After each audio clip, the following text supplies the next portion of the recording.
ऐसे लोग जो आम आदमी हैं और वीआईपी का स्टिकर लगाते हैं, उनके विरुद्ध पुलिस जो कार्रवाई करेगी उनके गाड़ियों को लेकर या उनके लाइसेंस को लेकर भी क्या कार्रवाई पटना डीटीओ मरीन ड्राइव हो, किस तरह से स्टंट करते, कोई खौफ नहीं, एक रील के चक्कर में अपनी जान तक गंवा देता है। अब मैसेज और जागरूकता तो बिल्कुल सही है, विभाग आप लोग कर रहे हैं, लेकिन कहीं ना कहीं अब थोड़ा हार्ड होने की ज़रूरत है। और आप पटना डीटीओ हैं, आपका मैसेज पूरे बिहार के लोग सुनेंगे, क्या मैसेज देना चाहिए? यह लाइसेंस बड़ी मात्रा में रद्द हो रहा है।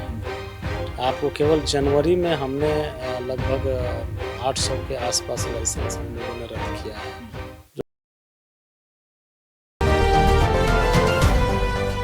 देखिए, स्वराज पोस्ट पर एक्सक्लूसिव डीटीओ पटना मौजूद हैं हमारे साथ और इनसे सीधे जुड़ेंगे और कुछ ऐसे सवाल करेंगे जो आपके लिए बेहद जरूरी हैं। सर, पहले तो बहुत बहुत स्वागत है स्वराज पोस्ट पे आपका। चलिए, धन्यवाद आपका। एक सवाल तो सबसे ज़्यादा यही है, लोग पूछते हैं कि भाई पटना है, बिहार की राजधानी है, इतनी गाड़ियां हैं, कैसे मैनेज करते हैं इन तमाम चीज़ों को?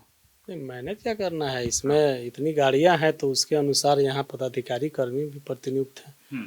तो जो चीज़ें हैं वो अपना टाइम रूटीन से हो रहा है। परेशान नहीं होते हैं हर काम के लिए जो आम लोग आप ही के पास आते हैं कि नहीं एक बार डीटीओ सर से जाकर? परेशान क्या होना है, दिन भर यहाँ रहते हैं, जितना काम होता है उतना करते हैं।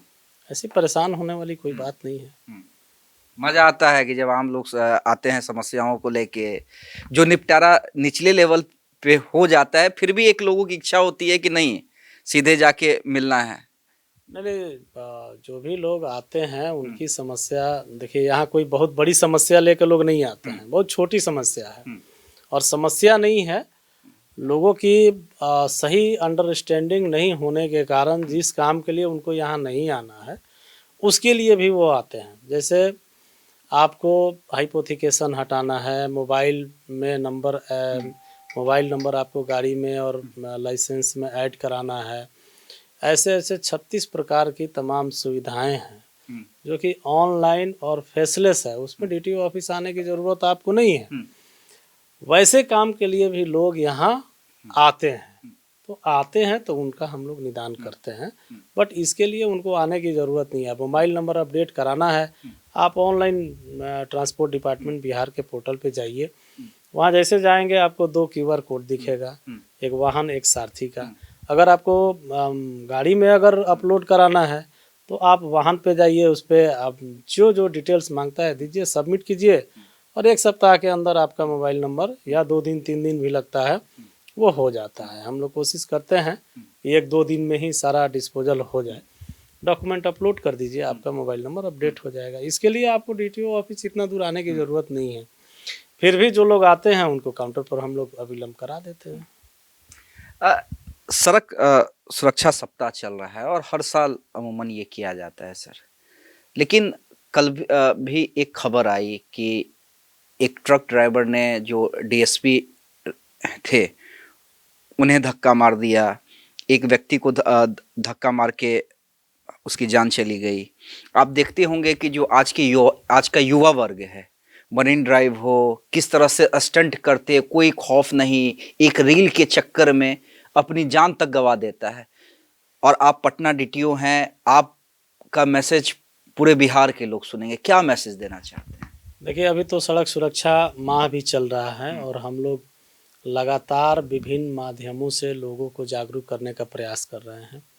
एक प्रयास हमारा पटना ज़िले के जितने भी प्राइवेट और सरकारी स्कूल हैं, उन सभी स्कूलों में +2 और 10th 9th के जो भी बच्चे हैं, उनके बीच भी हम लोग अवेयरनेस फैलाने के लिए एक वर्कशॉप का आयोजन किए हैं और अभी तक लगभग 40 स्कूलों में हम लोगों ने इसका ये प्रोग्राम हम लोग करा चुके हैं और काफ़ी अच्छा रिस्पांस है। और हम लोग का टारगेट है कि पटना के 200 स्कूल कॉलेजों में ये कार्यक्रम हम लोग मार्च तक कंप्लीट कर पाएँ। इसके लिए हम लोगों ने और भी लोग अपने टीम में जोड़े हैं जो कि जाके और सड़क सुरक्षा से संबंधित लोगों को शिक्षित करते हैं। इसके अलावा तमाम प्रकार के विज्ञापन, जैसे है ना कि 4 E हैं। पहला हो गया एजुकेशन, लोगों को जागरूक करना है। दूसरा हो गया इन्फोर्समेंट, लोगों को इन फोर्स करना है, तो उस पर भी काम हो रही है। पटना में देखिए आप, चारों तरफ कैमरे लगे हुए हैं, फाइन कट रहा है। और अभी एक वीडियो वायरल हुआ था जिसमें एक स्कॉर्पियो थी और उस स्कॉर्पियो के दोनों गेट से दो लड़कियां निकल के वो कर रही थी, तो उनको वो वीडियो वायरल हुआ तो उनकी गाड़ी नंबर पर हमने उनको 5500 रुपया का फाइन भी किया है और उनके मालिक को नोटिस इशू किया है। उनके मालिक को हम लोगों ने बुलाएंगे, आवश्यकता पड़ी तो उनके वाहन का निबंधन भी रद्द करेंगे और उनका लाइसेंस भी रद्द करेंगे। तो अब वो किस प्रकार अपना जवाब देते हैं हम लोग इंतज़ार कर रहे हैं। अगर नहीं आए, उपस्थित होंगे, फिर उनको नोटिस जाएगा और उसके बाद भी नहीं आएंगे तो उनका हम लोग निबंधन भी रद्द करेंगे, अपने वो आएंगे फिर। तो सर, इस तरह की कार्रवाइयाँ हो रही नहीं हैं। बिल्कुल सर, आपने बिल्कुल सही कहा। लगता है कि जो आप काम कर रहे हैं, जागरूक करना तो काफी इम्पोर्टेंट है, लेकिन अब एक कड़ा मैसेज भी देना चाहिए, क्योंकि हम देखते हैं अमूमन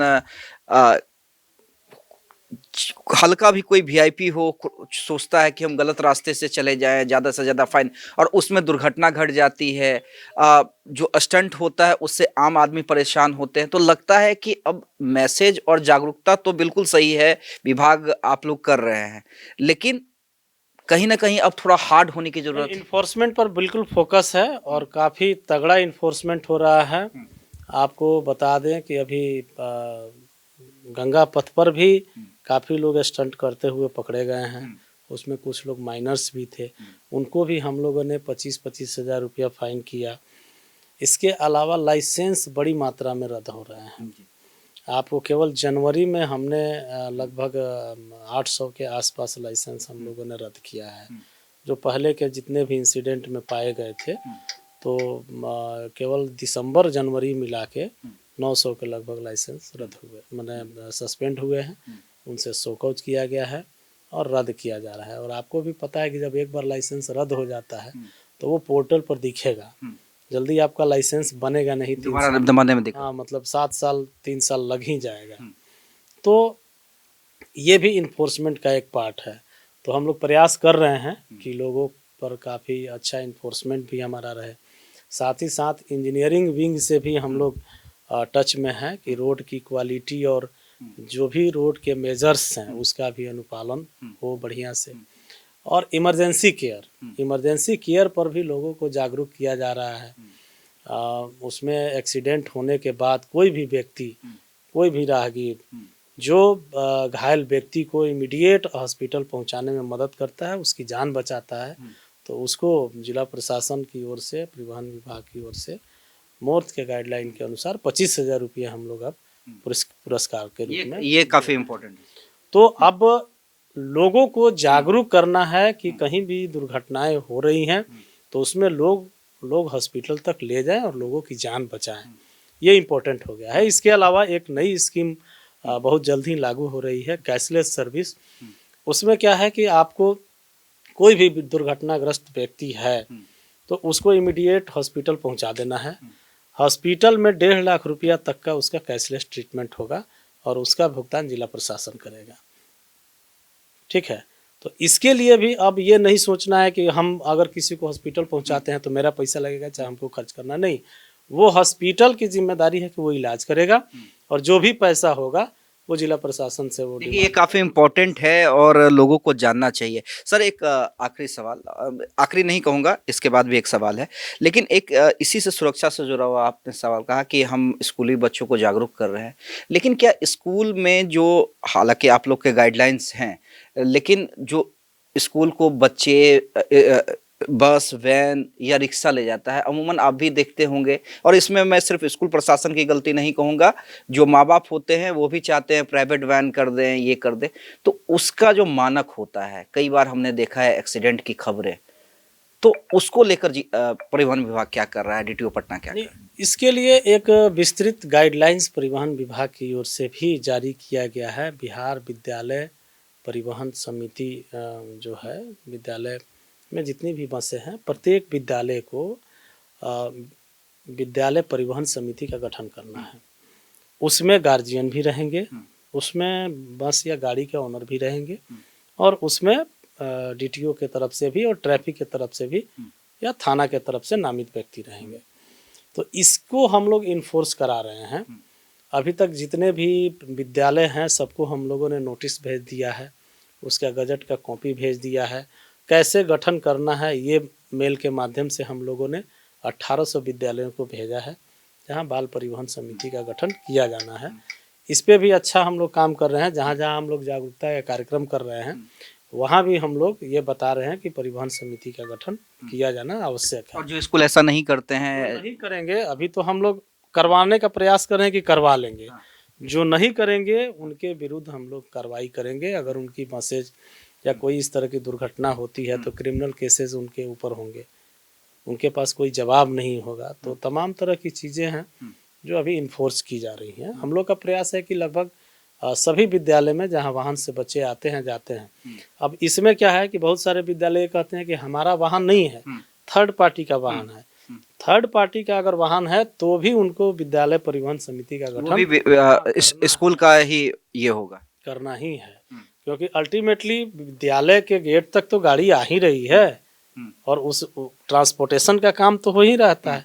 तो विद्यालय ये कह के नहीं मुकर सकता है नहीं बच सकते कि हम थर्ड पार्टी से आता है या गार्जियन आता है। तो इसीलिए इसमें गार्जियन की भी प्रतिनिधित्व इसमें रखा गया है। चलिए, तो बहुत बढ़िया। गार्जियन की भी ये सहभागिता काफी इम्पोर्टेंट है। और देखिए, क्योंकि बच्चों की सुरक्षा सबसे ज्यादा जरूरी है। और सर, एक आखिरी सवाल, एक सेलिब्रिटी का मामला आया है जिसमें हमने देखा है कि जो वीआईपी स्टिकर लोग लगाते हैं कभी टोल पार करने के लिए या काफ़ी सुविधाओं के लिए, ऐसे लोग जो आम आदमी हैं और वीआईपी का स्टिकर लगाते हैं, उनके विरुद्ध पुलिस जो कार्रवाई करेगी, उनके गाड़ियों को लेकर या उनके लाइसेंस को लेकर भी क्या कार्रवाई पटना DTO? नहीं, हम लोग भी इंस्ट्रक्शन स्पष्ट दिया हुआ है कि अगर इस तरह का ऐसा वीआईपी स्टिकर लगा के कोई चल रहा है जो उसके लायक नहीं है या फिर गलत तरीके से, तो उसका फाइन निर्धारित है। वो फाइन हम लोग काटते भी हैं। और पिछले महीना भी जो गलत तरीके से हूटर देखे होंगे कि बहुत सारे लोग हूटर लगा लेते हैं। आजकल तो फैशन हो गया है। तो वैसे हूटर हम लोग, चूंकि मामला हाई कोर्ट में भी चल रहा है, तो वैसे हूटर हम लोग उतरवाए भी थे, उनके ऊपर फाइन भी किए थे और अभी कर भी रहे हैं। तो यह लगातार, ये एक दिन का प्रोसेस नहीं है, ये हमारे हर इन्फोर्समेंट में शामिल रहता है। और जहाँ इस तरह की चीज़ें पकड़ी जाती हैं वहाँ हम लोग फाइन करते हैं और लगातार कर रहे हैं और करते रहेंगे। तो चलिए, एक्सक्लूसिव DTO पटना हमारे साथ थे स्वराज पोस्ट पे। और देखिए, इनके हर बातों को गौर कीजिए, काफ़ी इम्पोर्टेंट है। इम्पोर्टेंट इसलिए नहीं है क्योंकि सिर्फ ये एक अभियान चला रहे हैं, अपनी ड्यूटी कर रहे हैं। इम्पोर्टेंट इसलिए भी है क्योंकि अगर इनकी बातों को आप मान लेंगे तो सबसे पहले खुद सुरक्षित हो जाएंगे और दुर्घटना की जो खबरें आती हैं वो कम होंगी।